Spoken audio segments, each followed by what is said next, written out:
Yo guys, super quick video here, man. I just wanted to show you, man, dude, this is the perfect example of the type of narcissists that this toxic progressive culture brings to power, man. Okay. And I'm going to show you in the article why I think she kind of makes it all about her. And then we're going to go through and show you why I don't even think she is a qualified pick to be sitting on the Supreme Court right now anyway. So Ketanji Brown Jackson about to make her Broadway debut, right? Ketanji Brown Jackson is Broadway bound. The Supreme Court justice will make her Great White Way debut this week as part of a one-night only performance. What? The 54-year-old justice will appear in a walk-on role in the Broadway musical comedy and Juliet on Saturday night, the production of a Supreme Court official confirmed Monday.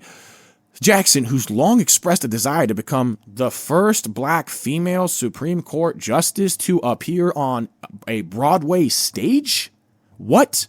Kind of, yo, man, how much time does this lady spend in the mirror in the morning? When I see some dumbass crap like that, why is this even in your head, lady? Look, if you out here fighting for the Supreme Court, I hope you're looking at stuff like Broadway and you're like, man, that's kind of frivolous. I spend my life thinking about more important things. I might go and check that out when I got nothing going on.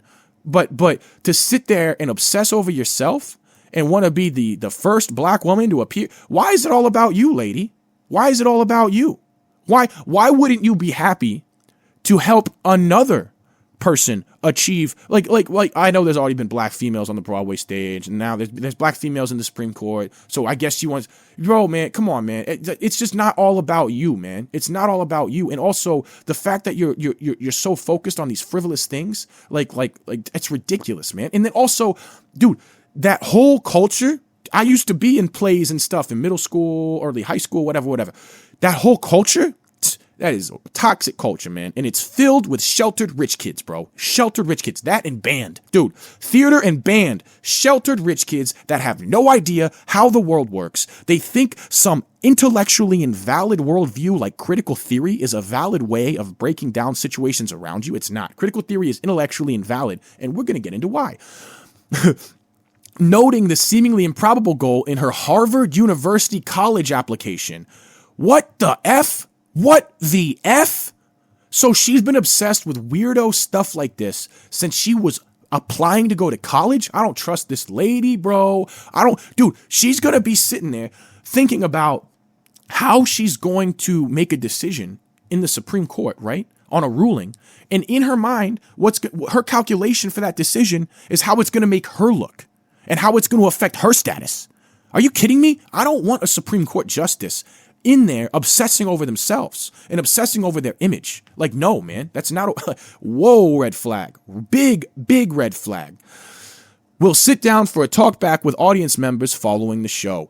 The lovely one author teased a possible Broadway stage appearance earlier this year, saying in September she was waiting for the right opportunity. Asked by The Atlantic if she was eyeing a particular production, Jackson replied, any of them. I love all manner of Broadway. Musicals are the best. Wicked, I love Wicked. Ah, man, yo, my lady wants to see Wicked in Broadway. I'm glad she's not doing Wicked. You know what, though? I would love to see that. And then ask some questions in the follow-up show. Like, how much time do you spend looking at yourself in the mirror in the morning, lady? Like, how much? Dude, and Juliet is a modern take on William Shakespeare's Romeo and Juliet. Yo, they are so woke, they deleted the Romeo from the name, in which female protagonist ditches her famous ending for a fresh beginning and a second change at life and love her way.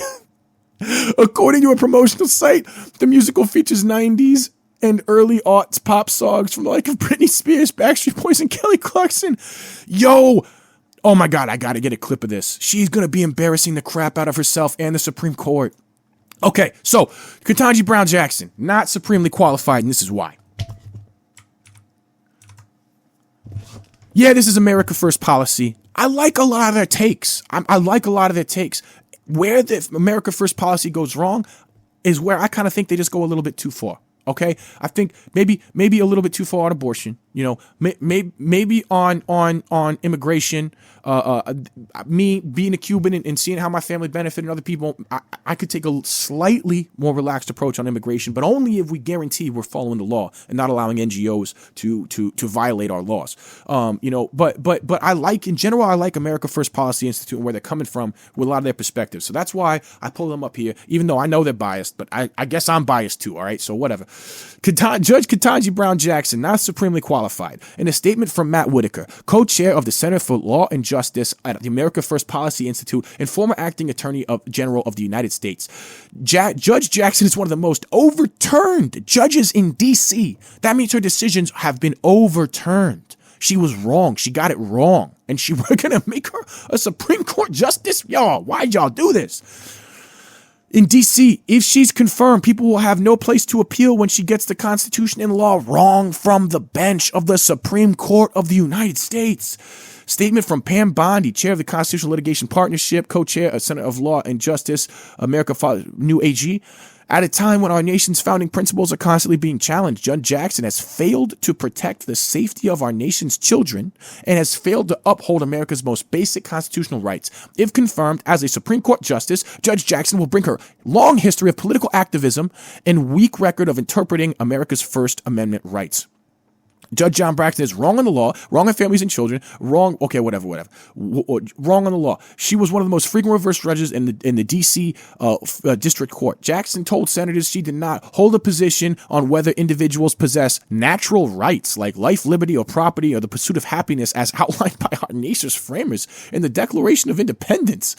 Dude, man. But that also could have been her just being careful. Jackson's ruling on President Donald Trump's attempt to expedite the deportation process of illegal aliens was overruled. Wow.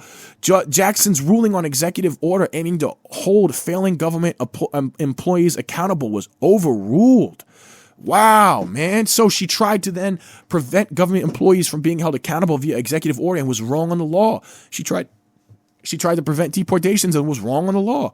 Jackson ruled in 2019 that former White House counsel Don McGahn had to comply with a subpoena from congressional Democrats, but she shielded former Hillary Clinton aide from a similar subpoena in 2015. So she selectively applies the law depending on what tribe the person that she's dealing with is on. If Jackson is wrong on the Supreme Court, there's nowhere left to appeal. Judge Jackson is wrong for families and children. She said she could not define a woman because she's not a biologist. Well, how about just reading the biological definition of a woman from the actual dictionary, which is a human being that has ovaries and can have children? Hello. Jackson suggested that schools that receive federal funding should be able to discriminate against students and teachers for their religious, ideological, or political speech. So she's a fascist. So she's straight up a fascist. And she applies the law however she feels like it with a double standard. Screw this bitch, bro. In a 2020 speech, she highlighted the godfather of CRT and said she drew heavily from the excellent insights of another leading CRT advocate.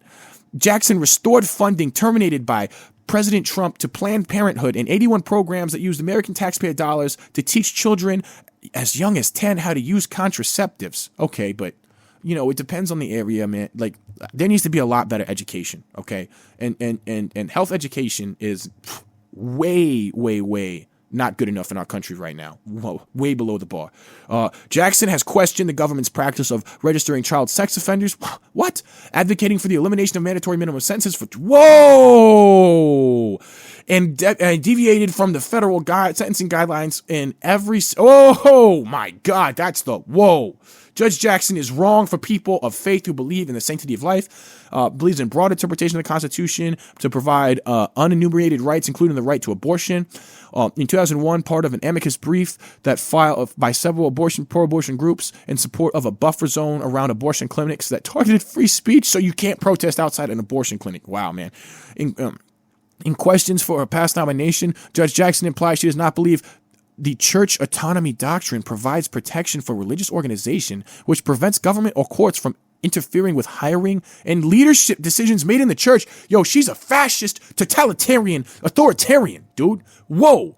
And she's acted in the ways in past like she wants a one-party state in this country. She's gathered endorsements from Demand Justice, American Atheist, ACLU, American Humanist Association, Americans United for the Separation of Church and State, Freedom from Religious. Okay, so these are just that's bandwagon fallacy. We don't like the tribes that have supported her. Whatever. No, but seriously, man, dude, her policies are terrible. She's been overturned many times. She's a big advocate of critical theory, and I want it through critical race theory, and I want to go over this real quick because I got an article on itscrumwa.com, and if you guys check it out, it's all about how critical theory is a psychosis. I know that might be grammatically incorrect. Critical theory is psychosis. Whatever. It is a form of psychosis, and I will explain to you why.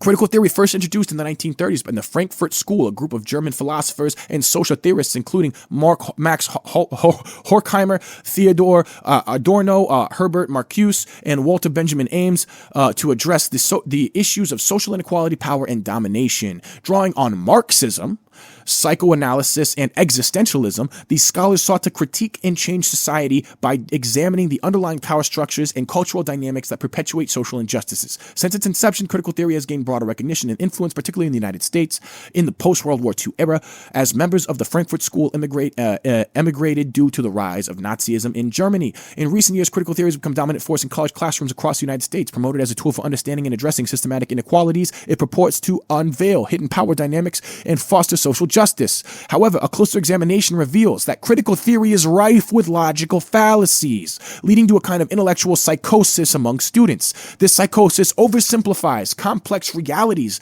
into binary oppositions, warping the minds of young adults and eroding critical thinking skills. It relies on the appeal to authority. One of the most prevalent logical fallacies in critical theory is the appeal to authority. Students are often taught to accept the assertions of critical theory scholars without questioning, merely because of their academic credentials. For example, students might be expected to accept Judith Butler's complex theories about gender performativity simply because Butler is a prominent figure in gender studies, rather than critically engaging with the evidence and logical reasoning used in her arguments. This stifles independent thought and critical examination. Hasty generalization. Broad claims from limited evidence. Critical theory frequently relies on hasty generalizations, making sweeping claims about society based on selective or anecdotal evidence. For instance, it asserts that pervasive data, it asserts the pervasive data to support such broad conclusions.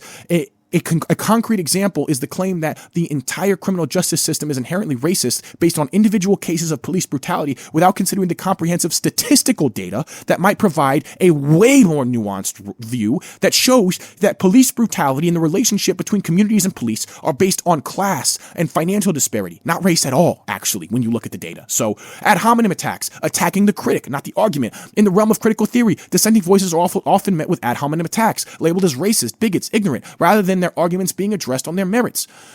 For example, conservative scholar Heather MacDonald critiques the concept of systematic racism. She's often personally attacked and labeled as a bigot rather than her data-driven arguments being engaged with seriously, because the issue is not race, it's class. Begging the question, circular reasoning. They also use circular reasoning. For example, in discussions about gender inequality, the assumption is that all gender disparities are the result of systematic sexism, and it's taken as a given, and all further arguments are built on this premise without critically examining other beliefs in systematic oppression without ever critically examining its validity. False dilemma, false dichotomy, right? Oversimplified binaries. This is a hallmark of critical theory, which often presents social issues in terms of binary oppositions, oppressed versus oppressors. This oversimplification ignores complex nuances of real-world power dynamics. For example, in discussions about whether considering the roles of innovation, market dynamics, and individual choices, and it completely ignores and erases the role that someone's Maslow's hierarchy of needs plays in their interactions with others, okay? And so this right here is the most intellectually invalid portion of critical theory. Your relationships and relationships around you cannot be broken down into oppressed versus oppressors. That is oversimplified. Every relationship you are observing, even on a collective level, is a byproduct of how each group or individual's Maslow's hierarchy of needs are being met and how they manage that in the Sudoku puzzle that is their life, right? So, straw man fallacy, false equivocation, slippery slope, post hoc, or false causation, right? Look, man, it goes on and on. Critical theory is absolutely intellectually invalid. Anyone that tries to tell you that critical theory is a valid way to approach and perceive the world around you, Show them this article. Please show them this article, guys. It's chroma.com, Critical Theory of Psychosis, man. Because, dude, Ketanji Brown Jackson is a fool. We should not trust her. She's an embarrassment to our Supreme Court. She's an embarrassment to the justice system. And this is exactly why. I think we've demonstrated why here between all three of these articles. So anyway, I think this is a segment for today. If I have time, I'll pump out this other one regarding California and their trigger warning culture. But if not, I'll pop that one out tomorrow. Anyway, so have a good one, guys. And I'll either see you in a little bit or I'll see you tomorrow.